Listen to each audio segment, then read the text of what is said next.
Well, welcome everybody. Thank you for being here, and we are going to get started. I thank you all for your interest in coming to this session that is being hosted by the Department of Missionaries and the Ministerial Association, one of the 4 clubs of NSAC.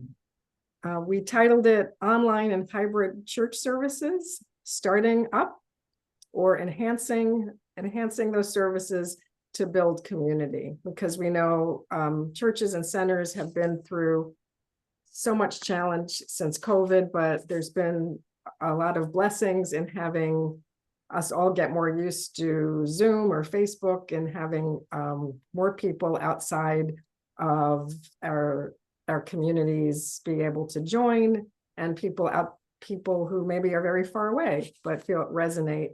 And then of course we have online only churches. So welcome. And I want to acknowledge that our NSAC president, Cozy Allen, is with us. So hi, Cozy, thanks for being here. Hi, nice seeing everyone. Great.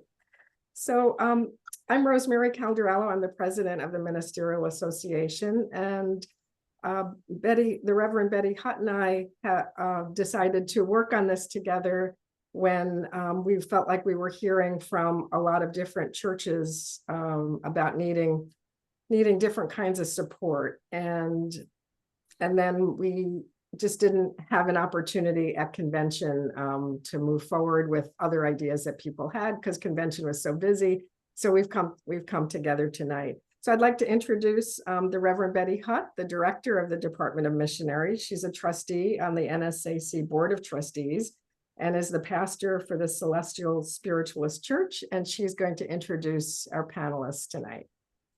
Betty?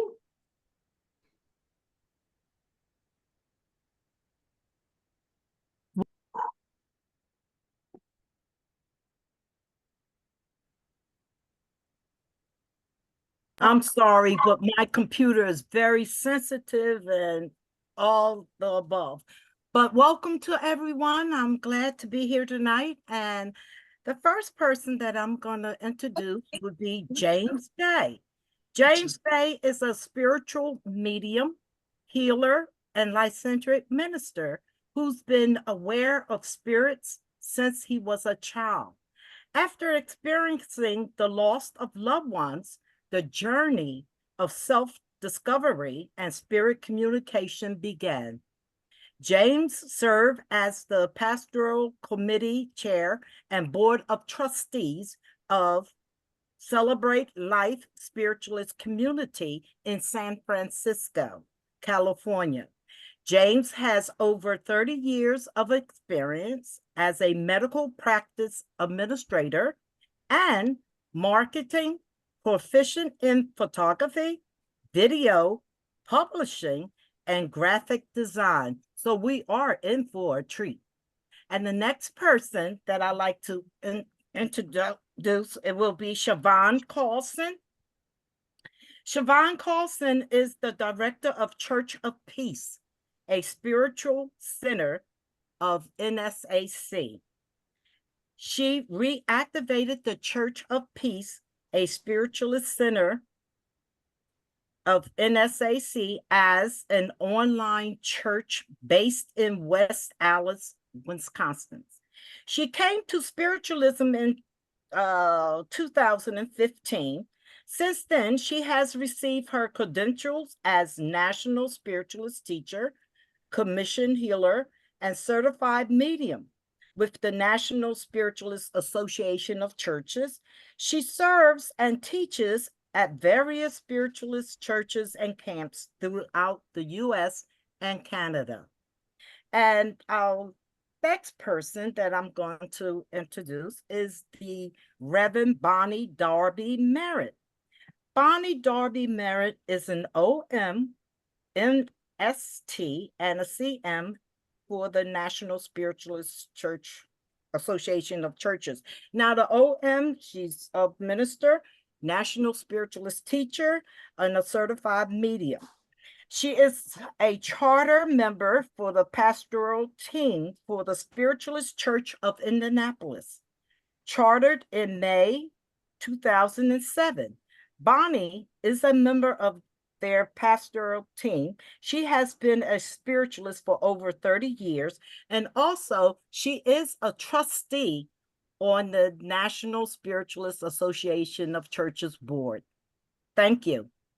And now I turn the service back over to Rosemary, and we'll start listening to all this good information that they have for us. Okay. Thank you. Thank you, Betty. I'm just going to spotlight our panelists. We know that there will be a lot of discussion. I see other churches on here who've done a lot of work with online and hybrid services, but we're going to start off with James, Bonnie, and Charvonne. So I'll ask you each to first share with the groups, the people here, about how your church or center first decided to go online or offer online or hybrid services. Who'd like to start? I can start. Okay, thanks, James. Right. So with our church in San Francisco, and when the first sign of pandemic hit on March 17 or something like that, on that first Sunday, we were already on Zoom. So I think we were one of the first ones supposedly that did that. I've had prior experience with Zoom and web through my work. So it wasn't that difficult to move into that. But I know that initially, people on Zoom, the congregation to go online, maybe it was uncomfortable, it was a little bit difficult. We all just kind of got used to it. But once you get used to it, and it's just like regular in-person church. We just have to shift our thinking and treat I'll say online congregation just as we do with people in person. So yeah, that's how we started way back then. Okay, thanks. Bonnie? Well, we did our first online services during COVID, and I just decided that we would, when churches started opening up, there was discussion and we went hybrid. So we still have in-church services, and we have Zoom for the people that can't come into church. So that makes it a lot easier to reach more people. Great. And Charvonne? I actually had a group of people who didn't live in the same state and didn't have churches where they lived. And obviously we were also during COVID. So when I decided to start the Church of Peace or restart the Church of Peace, I chose online only for those people who did not have a church near them, or for whatever reason didn't go to the church near them, or what have you, that was across the state. So our focus was more nationwide than it was Wisconsin. And to add, Reverend Debbie Mellison hounded me for like a year to take over her charter. She's good. She's good at that. Mm-hmm. Very persuasive. Awesome. Right. And then I wonder if you could each share, and you've kind of touched on it a little bit, but the opportunities as well as the challenges, right? Just if you could go in a little more depth into the opportunities and the challenges that you've seen since you've been doing this. The opportunities has been really just being able to bring in people from anywhere. Because we are online, so we're not beholden to trying to get local people in, or and we were able to bring in speakers from around the country without worrying about the expense of being able to support people, being able to come and serve our church. The opportunities also is that I have a very geographically diverse group of people that come to our church and who are members of our church. So I have members that are in Maine, I have members in Texas, I have members, from Maine to Texas. So it's very diverse that way. And And it cuts down on a lot of issues that sometimes rises up in churches. Because our focus is the service, we're in Zoom, so it's much easier to have meetings, have the service, be focused on the service, and everybody feels good and goes on about their week, and we don't have some of the challenges that could happen when we're in person. Now, the flip side is not being in person. It can be a little bit difficult to have more people step up to participate because we're online, and they think, oh, well, you can do it. Because you can travel, you can take it anywhere. But it's like, no, I go on vacation too, and I don't like everybody else. Tithing can be difficult if you don't really have a strong explanation as to why you need tithing. Because when you're online, people are just figuring you're using your own computer, you're using your already existing internet, your church doesn't need, but so I had to come up with language to explain that, no, we still have bills. It may not be as big of a bill as maintaining a building, but we still have bills. And accessibility, sometimes I had to learn also how to create boundaries. Like, just because I can get on a Zoom anytime doesn't mean I should get on a Zoom anytime. And because during COVID, and my company had me working from home for over 2 years, I was like, well, I'm already sitting here, so I can turn around and do this, or and then I ended up burning out on my own, because I'm like, wait a second, I'm still doing a lot, even though I'm not physically moving from room to room. So I had to start putting in travel time. Like, even if I literally am going from one chair to another, I had to okay, you need a 20-minute break, because that's your travel time if you were going to an in-person building, and like shifting the thinking of, I'm not available, or they're not available anytime just because we're on Zoom. So I think those were the biggest challenges, but they weren't big to me, but I don't know. And being patient with the growth, being really patient with it. And luckily, I have a lot of people who give me a lot of grace for my mistakes, or forgetting to send the email, or putting in the wrong date or the time. So I've been really blessed with a lot of people who have been really supportive and provided so much grace during, and I also have had incredible people offer their services to help me with our online church. Like, currently, someone else from a different church is like, whenever you have time, I'll help you with your social media, even more social media advertising and stuff. So, and it's a learning curve, because I don't come from that background. So I've had a steep learning curve, but it's been fun. It's been fun. Thank you. And I think it's such an extra important point you raised about how to set boundaries when everything's online, because it is different, right? It is different, and Yes. it reminded me of how we have to learn how to set boundaries with working with spirit too, right? Even though the spirit's all around us all the time, sometimes we have to focus on our physical lives, right? So and because that's why we're here. So thank you for bringing up that issue. I think that's a really important one for even beyond church services. Just so much of many people's lives is just purely online now, and so how do we work? We work with that. Great. That was great reflection. Thank you. So I'd like to go. Oh, I'm sorry. Did somebody have a question? Yes, Betty.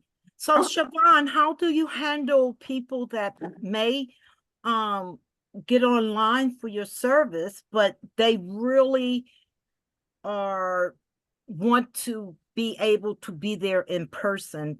I mean, do you just refer them to a different?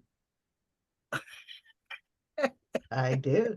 Well, okay. One of the things is that we advertise our church as an online church. Right. Yes. So that way people understand that right away. But no, I have sent out lists of hybrid churches. I have told them Well, contact this one or contact right, that one. I right. try to keep. Well, that's what the missionary is trying to put in place now. Mhm. Churches that are offering Zoom, hybrid, as well as in-building services. So this way, I feel as though that this will give everyone an opportunity. But you know, I have I have church members that are,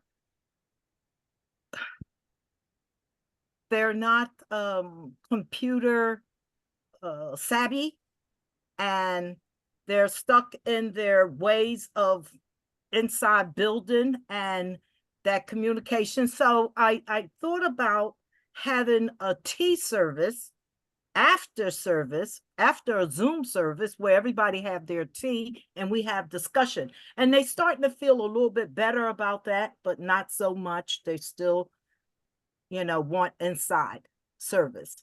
And But that is the challenge with our church too, because we are in Zoom, people look at being on Zoom or being on a computer. And I'm sorry about the sun hitting me. It's in a okay. weird It looks way. nice. But, Yeah. Okay. but being on Zoom and being in Zoom, while it cuts down on gossiping or, you know, discord between people, I don't like her, and, you know, that kind of thing when you're in person.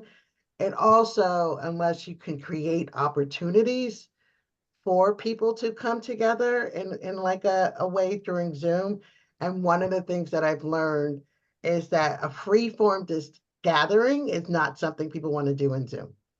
But if I put around it like, we're going to have a meditation or this is our lyceum, then people will show up and they participate like we were in the same room. So that's the one thing that I've pulled from being on the internet is that like casual gathering, let's just hang out. Nobody wants to do it sitting in their chair at home, Okay. staring So at a that's computer, unless we're still in COVID. So, well, you education.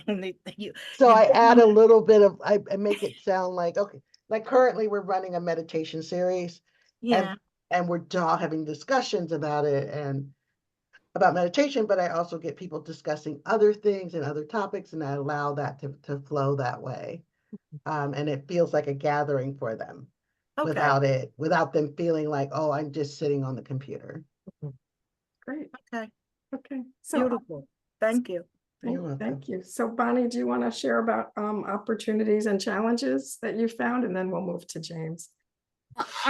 We were chartered as an in-house church in 2007. So the congregation really was used to in-house. We did, the Zoom churches during COVID.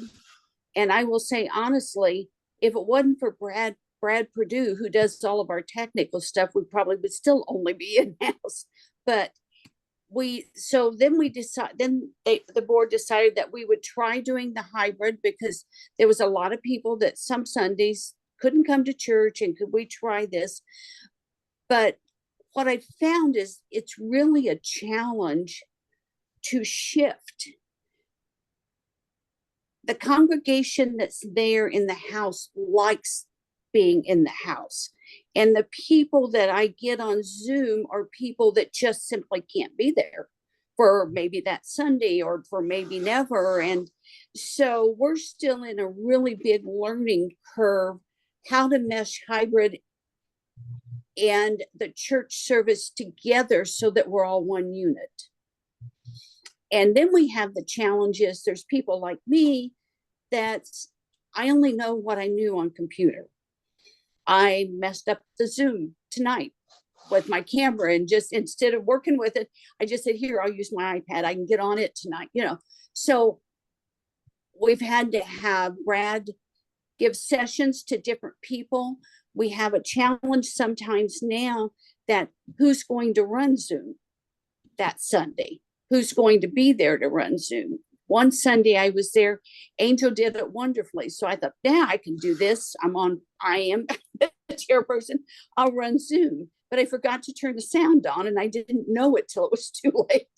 So, there's technical challenges that go with this in a learning curve.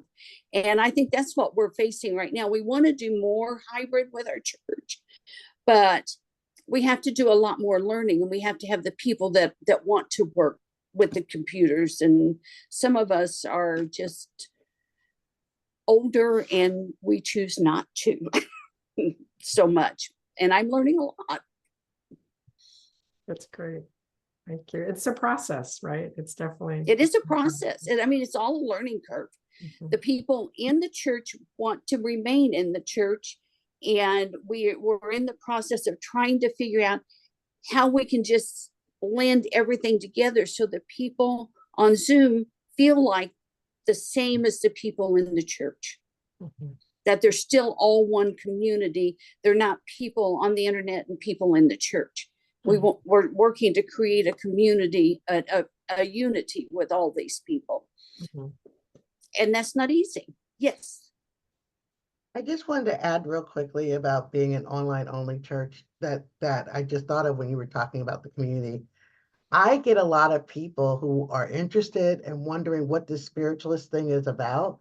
And Mhm. my online service makes them feel more comfortable to come and check it out than going in person into a building.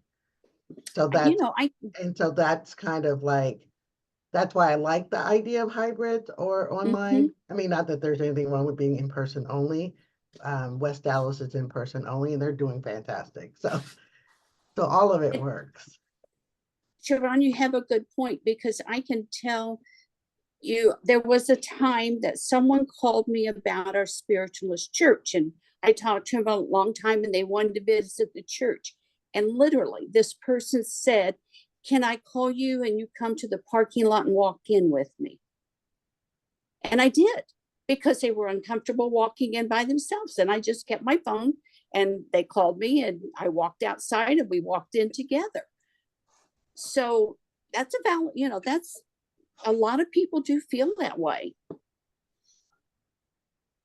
Yeah, that's a great example, Bonnie. Thank you. Mhm. And so, James, challenges and opportunities. Sure. So looking at the list of people here, participants, I mean, I'm preaching to the choir here, and I think we're all somewhat familiar or are already doing Zoom services. And there are definitely some challenges. It comes down to people feeling uneasy. There are some technical issues that hosts and then hosting churches are doing. And one of the if you decide to do a hybrid, then dealing with the in-person congregation versus online and coming together, and that experience is challenging, and definitely there are some issues, but it doesn't have to be. Sometimes there are some solutions or answers that if we look for it, it might be there. But before I thought about this discussion, and I want to like kind of pull back and start with the bigger picture of like before Zoom, what's going to be our future of our church? We have to think about from that standpoint, because we're talking about pre-pandemic and post-pandemic. Sure, everyone had some ideas about, oh, it's going to be over. We're going to all go back in. It's going to be like normal.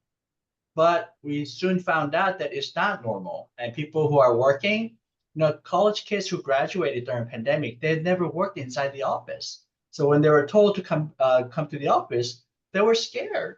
There are people, college graduates, who are like that, MG generation. And there are some latest research where about 46% of people have been to virtual, and then 26% hybrid. And majority of people, 60-70% of the congregation feels it's okay to be have a Zoom and online services. So that's we have to think about that. And then we talk about the fear of like online congregation, online service. But I just feel like online is redundant, because if you look at our lives, we are online. Our presence is online everywhere, 24/7. We're on the email, we're on the YouTube, Facebook. We are already online. So the challenge is for our congregation, people, not younger generation. When I say younger, I mean anyone under 50. Where and people who are over that. So like Bonnie said, there are some people who are difficult and challenges with the computers and PCs and technical Yes, I understand that. You know, on YouTube, if you know how to go on YouTube, there are lots of videos about the church Zoom services, the technical issues. There are people explaining really well. I've seen many of those videos. It helped me a lot. There are some resources out there like that. But, you know, the people who are, you know, people talk about younger people like Charvonne said, you know, people who are curious about spiritualism. There are younger people, like I said, under 50. You know, it's easier for them to look online services. Instead of walking into a parking lot, they can turn off their videos, you know, off, and then, you know, they can join in. But the thing about it is, you know, if you forget the online portion because it's redundant, it's already happening. We are church online. So, you know, we have to have a same experience online versus in person. That's really, really important because it is different, but it doesn't have to be different. If we pay a little bit of attention, for example, when the pastor or people who are hosting online make a intentional connection to connect with people on online, meaning, you know, having the camera in the right space where we are looking together like this, not all over the place. And the light, having a little lighting, just a little lighting in front of you. I know Charvonne says about the sunlight, beautiful sunlight. We all need that beautiful light so people can see. Some of the younger generation, if you go on YouTube and the recording is bad, YouTube version, the quality is a little less, they'll click it off. They don't want to stay. So having that, you know, I said team of techies in your church. I know Bonnie said something about, you know, it's difficult for her too. There are resources like, you know, people who are like our family, our grandchildren, you know, they're really good at it. They say, hey, you know, one Sunday, do you want to help me? And, you know, let me give you responsibility of like hosting the church. They don't have to, the beautiful thing about the online hosting is they don't have to be on site. They can be virtual, they can be without face, but they can run the whole thing as a host or co-host. So they have the same responsibility. They can run it beautifully behind the scenes. So designating 2 or 3 people like that really, really helps. And then as far as the the online portion, having the same experience like as in person, is that some of the challenges are also collections, love offerings. People assume that they're online. You know, it's like, you know, going to a restaurant where everything's online. Do I need to tip or not? You know, it's that same idea, right? And so definitely the challenge it has been that we've seen a reduction of love offerings if we're doing online only. However, if we can play, do a like, you know, people are, they have QR code, they have phones at home, they can, you know, take the QR code, take you to PayPal. So online people at church, I'm sure already are doing it, needs to make the love offering very easy, digitally easy, meaning they need to have Venmo, they need to have, you know, PayPal account. They need to have on their website, donate button, which is really clearly and visible.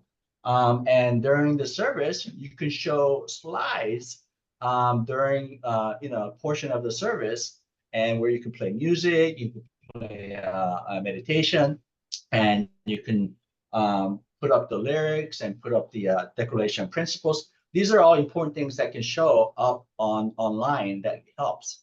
Now, if you're having a hybrid service where we are doing a hybrid service with the Golden Gate Church and Celebrate Life together, we do have some success, but we're still working. There are some work to be done. You know, I've got comments of, because Golden Gate is running the Zoom portion when we're doing hybrid, sometimes they don't have all the tech stuff ready, and we're still working around that. But it's good to have a tech person who knows well, like who can ask family persons, like I said, younger people who's around. They don't have to be a member, they don't have to know anything about it, but I'm sure they love that responsibility of running in a Zoom. So we can ask them too as well, and we can learn so much from that. I think those are the challenges, but the most important thing is, as a spiritualist, the way we run our service is very different from our like a Methodist or like Catholic Church. We have a healing service, a hands-on, which we don't do it anymore, but we can still have hands-on like a healing service remotely with the beautiful music and things like that. And as far as the mediumship, when we decide to record, mediumship portion, sometimes we unrecord, we don't record, it's private. But the as a hybrid service, it's also important to have that same transformational experience that we do as we provide as a mediumship for the people. So for hybrid service, I think it's very important to have a big screen TV at the congregation so where everybody can see everybody online, and it's participation. And it's a two-way street. So the people online can see the congregation with the camera. So I'm talking about two cameras. So one facing from laptop or from the computer, but also another camera facing the congregation, which can easily hook up with another USB through that computer. So we're having that same experience when the medium is giving out messages and the person is taking it. Yes, I know. Oh my goodness. And everybody online can have that same experience. But if they're not with that, if they don't know what's going on, and the person on the podium gets lost and words get muffled, and everybody online is like, okay, what now? They're not having that same transformational experience that we as a spiritualist church provide. So I think that's really important to think about, incorporating everybody online as a real congregation. It is no longer online, it is everybody. They are our church members, people who are online. So I think having that same respect and same and tender loving care to everybody online is really, really important. Sometimes our pastors or people who are running the church, sometimes they don't intentionally ignore, but they do online people because they're not used to it. But I think it's important to refocus. And also, people who are doing hybrid service or starting out, I think it's important to have a rehearsal dinner, like a rehearsal service where pastors involved and the lighting, text, and stuff like that. Make sure that things are going well. And at the same time, having one person responsible to communicate and look at the feedback of the chat, where people can say, hey, and I'm not hearing this person really well. Is there a problem? And somebody can respond to that and not being ignored. And I think these are challenges that we all face, but I think there are some points that we can work around it.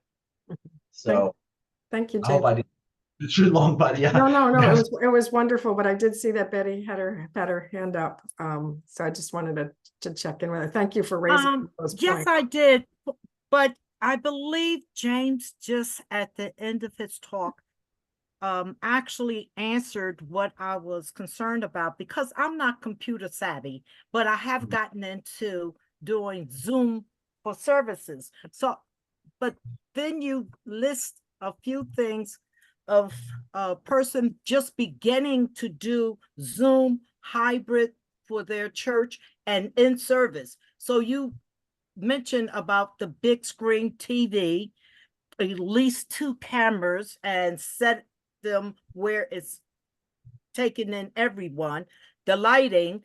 So just starting out with a big screen TV, and possibly 2 cameras, and I suppose a computer. Yes, a laptop would be A helpful. laptop. Yes. Okay. And that's just for beginners. Yes, that will work. Thank you for making that clear. Thank you. Actually, can I add to that, Betty? With West Dallas, when West Dallas first started doing hybrid, which they did Facebook Live service. So they did a very rudimentary beginning where they just took a camera, set it up in front of the pastor, and then went live on Facebook for the service, and then turned the service off when they got to the mediumship portion. For those who weren't comfortable yet coming back into the church building for service. So that, and they didn't have the TVs yet and all of that. So you could actually at the beginning just start with, I mean, I know not everybody loves Facebook Live, but that's a way to get started, kind of get your feet wet. and not invest in too much technology until you're comfortable with adding more to it, or you financially can. You could just start with somebody is responsible for, and they literally took their podium and some books and leaned their phone up in front of the books to point at the pastor or at the front of the room, and then Facebook Live the service with the people in the room at the same time. And that's how Okay. they started doing it. Mhm. But then now they're back to just in person only, but I'm just giving you another option to think about if Okay. you're not ready for that next Well, major step, because there's steps. It gets expensive. right, yes, I you're- understand. So, okay, that gave me more understanding, because what I confronted last year, I was supposed to service a church, which I agreed to do, but it was, come to find out, the time difference, I wasn't thinking about that, and it was the same time difference as my regular church. So what I did was I prepared my church members that I have to do a Zoom service for this particular church, and it was in building. So I actually, when I started, I just proceed with the service like if I normally do with my service, but I had to wait for them to introduce me and different things. But I prepared my people, and I shared the mic so they can listen. And so they loved it. But once I closed out that service, I continued in person with my service, which was very hard to do, but I pulled, it actually worked. So I think with the big screen, laptop, cameras, all in place, that would be very helpful. And then actually assign duties to different ones, because doing that one person actually doing all of those movements won't work. But thank you very much. This is very interesting. So James, Bonnie, or Charvonne, any other thoughts before we open up for more questions? We're talking about Sunday services, but we have to think about expansion of our other services. It doesn't have to be Correct. just Sundays, but it could be like a classroom, lyceum. I'm doing the mediumship hybrid style, so in person and online at the same time. So so that it can be done. Yeah, other services are all can also be online too. And I also wanted to add that thanks to James, Celebrate Life, and I believe Vegas does it too. I actually do have people who don't even want to go to a service online, but they want to get a flavor for a spiritualist service. And by you guys posting your YouTube services on YouTube, I'm able to direct people to that. And that has been really, really helpful in expanding our reach and expanding the interest, because there are people who just, well, let me see what you're doing first. And I was like, well, go here, go to this. And I've sent a lot of people y'all way to y'all's YouTube channels, that is, for that very reason. So I just wanted to add Thank you. even if you don't do a hybrid recording, if you're able to record your service and put it on a YouTube, it still is helpful for a lot of people. Great. Great. Well, I'm wondering, why don't I take everybody, we'll go back into the gallery mode, right? And have more of a conversation. So, Right? And I know there's a lot of people from Santa Barbara here, and you've had a journey with online and hybrid services. So do other folks want to share their thoughts, or what's worked, or what was hard in the beginning? I know Santa Barbara, for instance, uses one of the owls, or you did. And anyone like to share anything about their journeys? Yeah, Eva, I see your hand. Don't drive. I'm in my car, so apologize, but I'm parked now. Driving, right? You're not driving. No, not driving. I'm parked right now. Yeah, that in the beginning, it was a lot of trial and error, just trying to figure out, the sound and, the music, and because it wasn't just online, we've been doing a hybrid service. And so trying to mesh those two things, but we did get the large TV early on, so that we could, even the in-house people could see who is online. And then also, we put up, even though we have physical books for people to see the principles and the healing prayer and the songs, but we also have slides that we put on Zoom.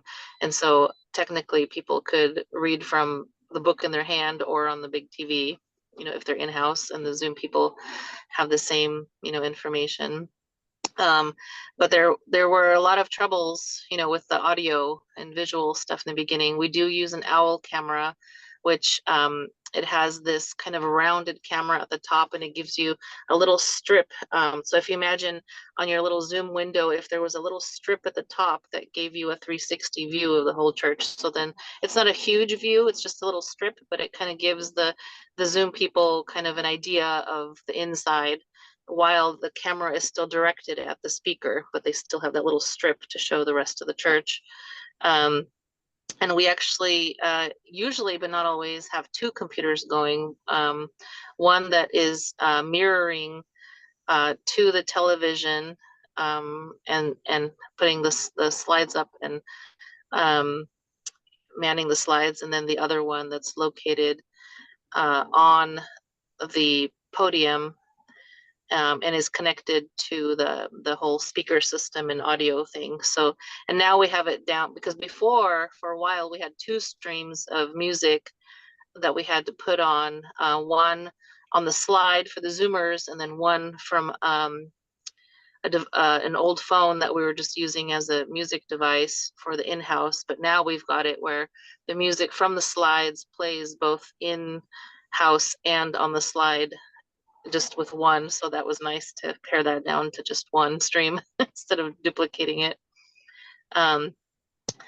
But just playing, none of us were audiovisual specialists, so just playing around and step by step, getting through some steps, and things would come up that we didn't even think about, and we'd just get through it. And I feel like we're finally at a pretty good place with it all. Thanks. I mean, really, the practice is really important, right? James, you had mentioned just learning to focus differently, right? Doing mediumship the way you described, online and in-house at the same time, just learning to go back and forth, and that just takes practice, right? Yeah, and I think we've got that down pretty good. Even our speakers, most of our speakers remember to acknowledge our Zoom people, and that's also a good reason to have a computer at the podium, because yes, we have the big TV behind the speaker, but they're facing the people in the church, so they're not really seeing the TV behind them. But from the computer, they can still see all the faces and acknowledge everybody on Zoom, so it feels more cohesive that way. The one transformational experience, like was mentioned. Pam, I saw you had your hand up. Yeah, I just was going to piggyback up on Eva, and how blessed are we at Santa Barbara, because we have several people here that are so wonderful with their dedication and support and their willingness to try new things. Eva, Paul, Ronnie, thank you. All of you have just been there every week in support. We first started out piggybacking on James's church when we didn't know what to do.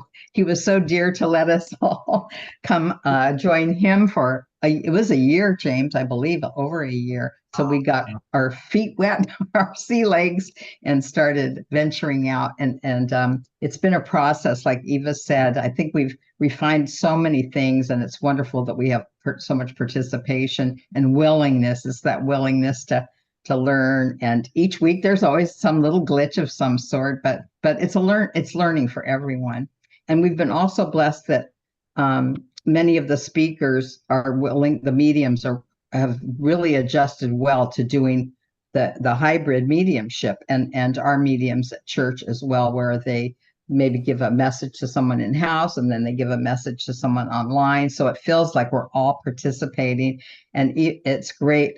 Eva takes like my computer, I bring it and then she'll walk around with it so that the online people can see the people in the church a little bit better. She'll try to work with that, and we can, because of the big screen, we can see the folks on Zoom. One of the things we're working on right now is to expand the unfoldment classes in person to include hybrid attendees, so we can combine our class. So we'll let you know how it goes. We're having an experiment this Sunday. And then I don't know, is this the appropriate time to talk about something that we just implemented thanks to Eva? It's called Pen Site, where people can sign up and register for things, and the Zoom link gets sent out when they register. So that's something we're using too, because it was kind of confusing. If someone's coming in online, how did they get a Zoom link, and how do we know? So does that make sense? I guess it's like Eventbrite. Is it like Eventbrite, Eva? The Pen Site? Yeah, I would say it's something similar. It's just another, Way something Mhm. similar. Yeah. Yeah. So anyway, Yeah. thank you for letting me speak. Thank Yeah, you. thank you, Pam, and Eva too. But the tool that you brought up, the software tool you brought up, Pam, I think there's so many things always coming out, and just like experimenting helps all of this, how to make it easier, not only for people, but for the church, right? Because there's so many different elements to it. And so having something that happens automatically like that really helps. Other thoughts or questions? Oh, and I don't know if this is the appropriate time, but we also we're moving our bookkeeping to a free online based thing. It's called Wave. It seems to be lots of people are starting to use it. So just thought I'd mention that. Other thoughts or questions? James, yeah, I was just going to ask you, right?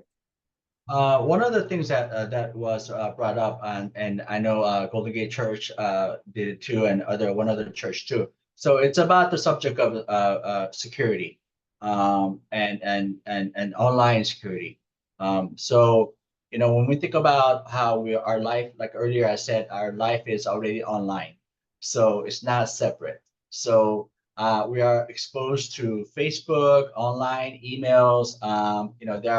There are risks about hacking and spam, online things. I think that comes with the territory. As long as I said that our online and as a hybrid service, the online people are just as important. Their experience is just as important. So one of the fine point of our service is the mediumship messages. And if the medium gives messages to in-person service, and the rest of the like online people can't see and hear what's going on, for like next 15 minutes, it's really unfair. They're not having the same transformative experience. Now, some people are afraid of recording. What if people record, put it on the web? As soon as our life is already online, so we as a host, we have some control over recording.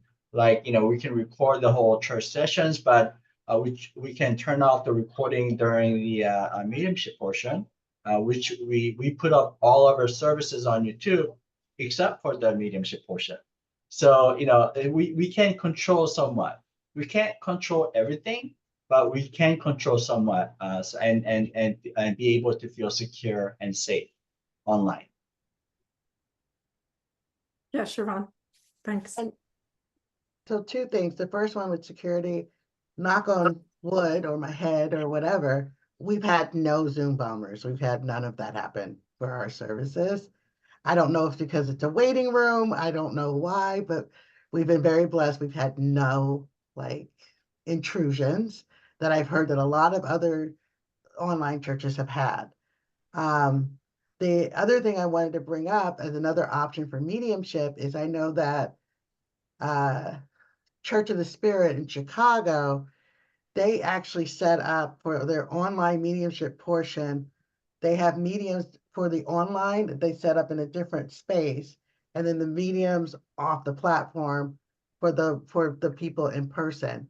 They also have over 80 people that come to service between online and in person as well. So they still need all of that, all of those people, but they figured out that's their solution that they are using for mediumship in terms of making sure that the people on Zoom are getting attention and an ability to get a reading as well as the people in person. So that might be something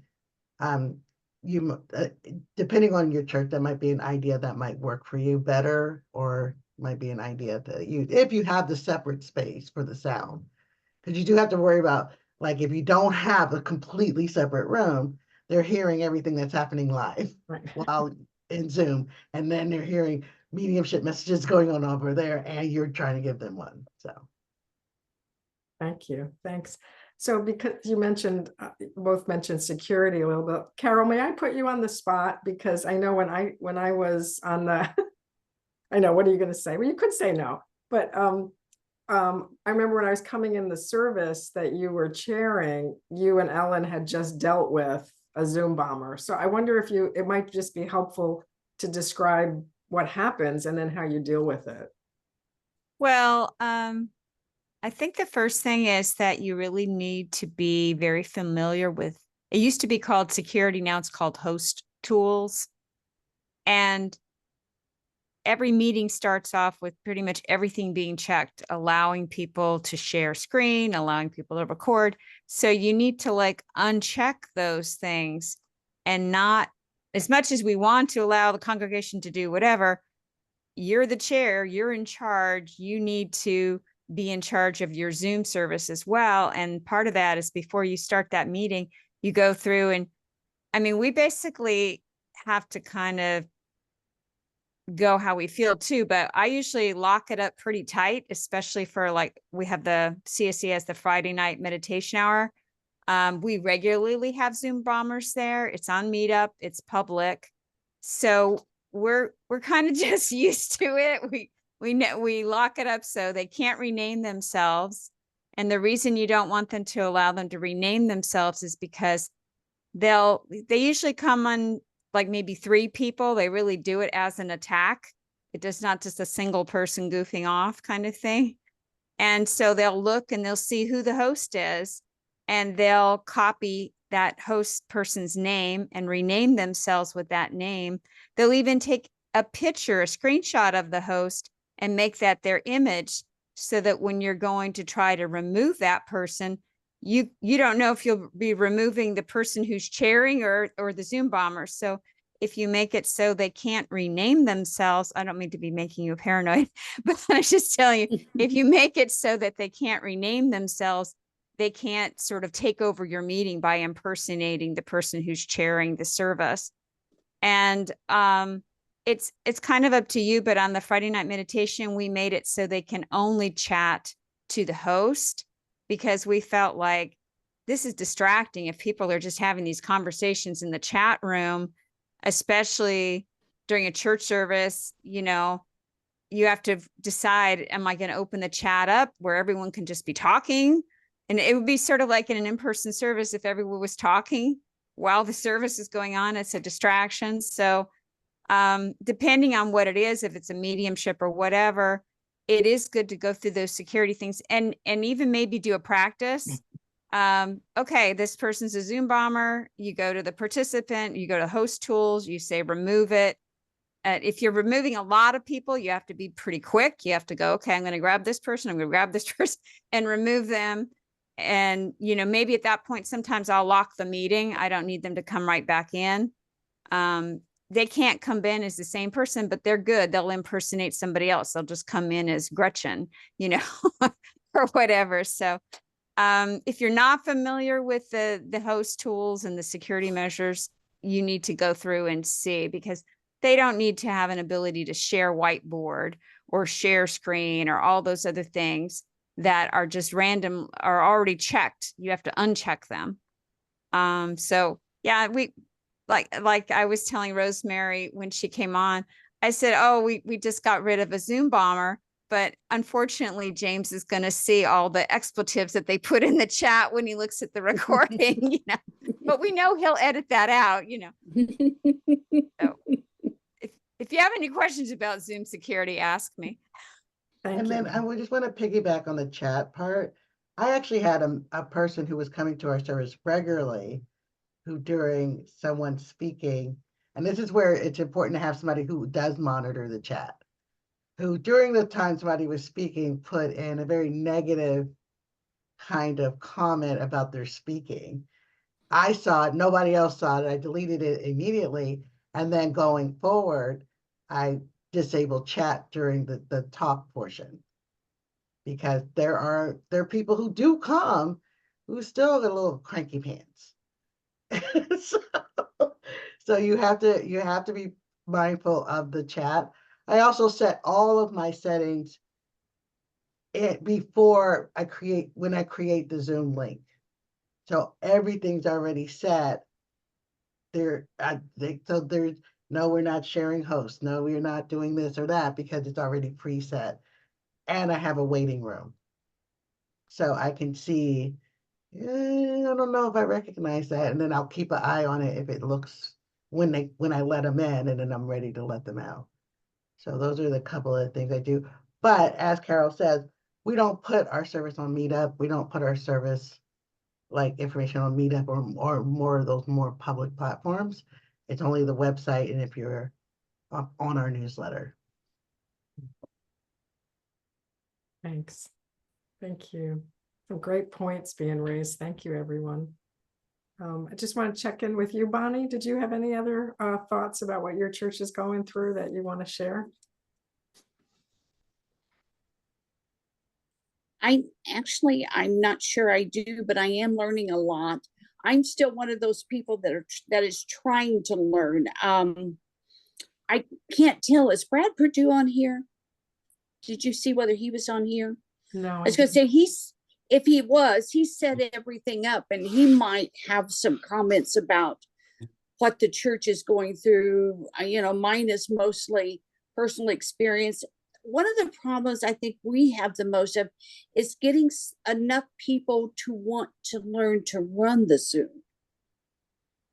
That is one of my biggest concerns in our church, and running it regularly enough that it's going to work, that we know it's going to work. There's times that things happen. We were doing our first hybrid class, and it'll be a while before we try that again, but we were doing our first one, and everybody was going, the Zoom wouldn't come on, the people had already paid to be on class and everything. And finally somebody figured out the internet was down. They had done some work on the lines during the week, and nobody that was running it knew to reboot. They had to go back, and we called Brad. He said, unplug it, plug it back in, and see if it comes up. And that was exactly what was wrong. There's always going to be things that go wrong. It's just a lot of things that you have to just roll through. Mm-hmm. Yeah, thank you for bringing up the issue of the internet, because one other challenge that I've heard a number of churches talk about when they're in the older buildings with really thick walls, sometimes the internet can be the connectivity can be a challenge, and the Wi-Fi may not work. They may have to be hardwired in. Mm-hmm. So that's just as James was talking about the dress rehearsals, right?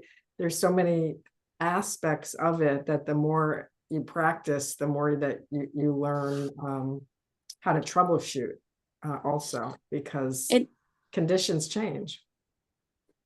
Yes, and I'm in, just like here at home, I'm in an area that I get flashed up, even as we sit here, unstable internet, I could disappear any minute. And that you don't want that to happen when you're doing a church service. Well, thank you, Bonnie, for those thoughts.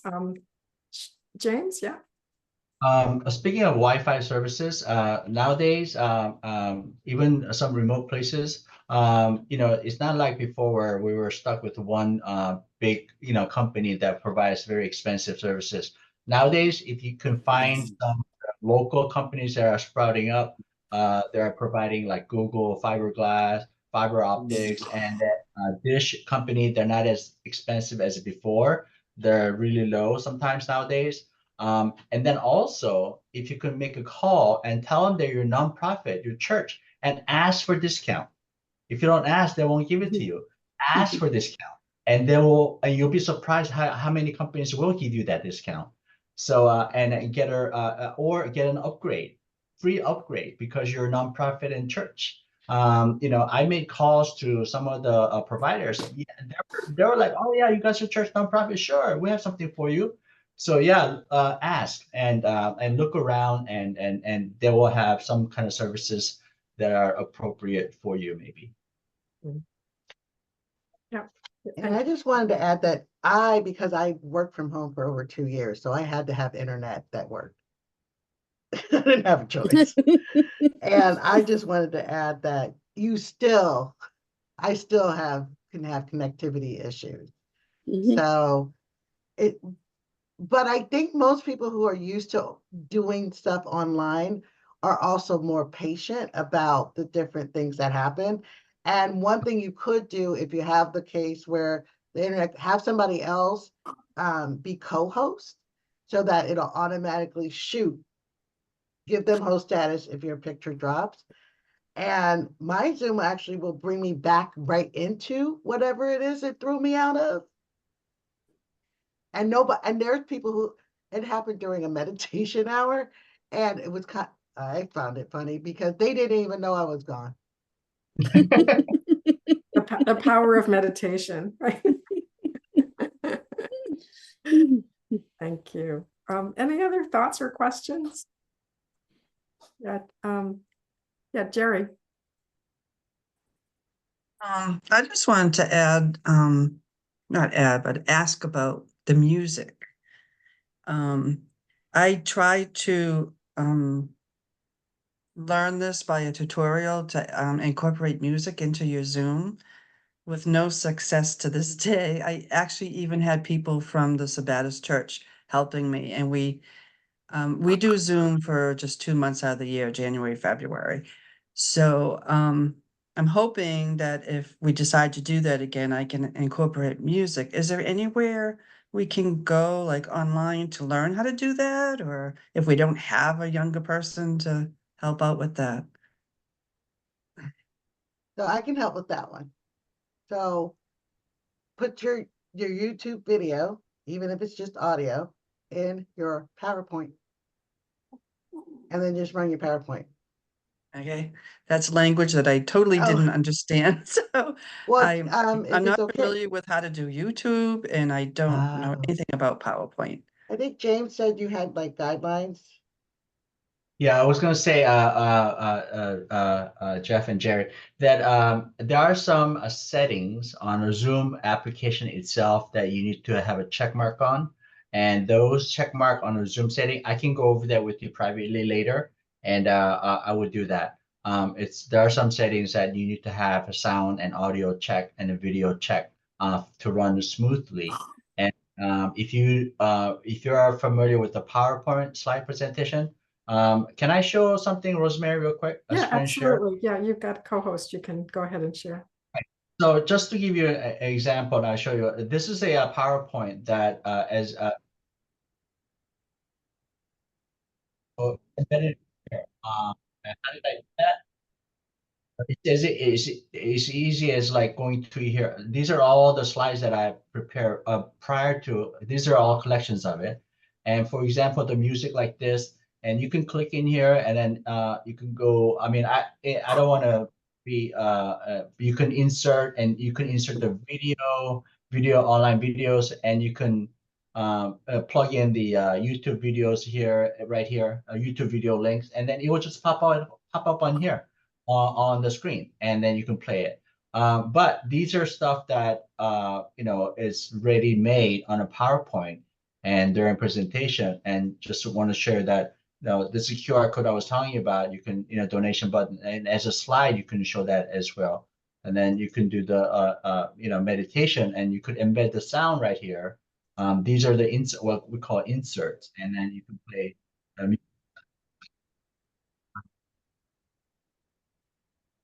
things like that can easily be done. It takes a little learning, but once you get used to it, hang of it, and I can go for those people who want to learn some of this stuff, and I can put it into little reports and settings, and I'll pass it on.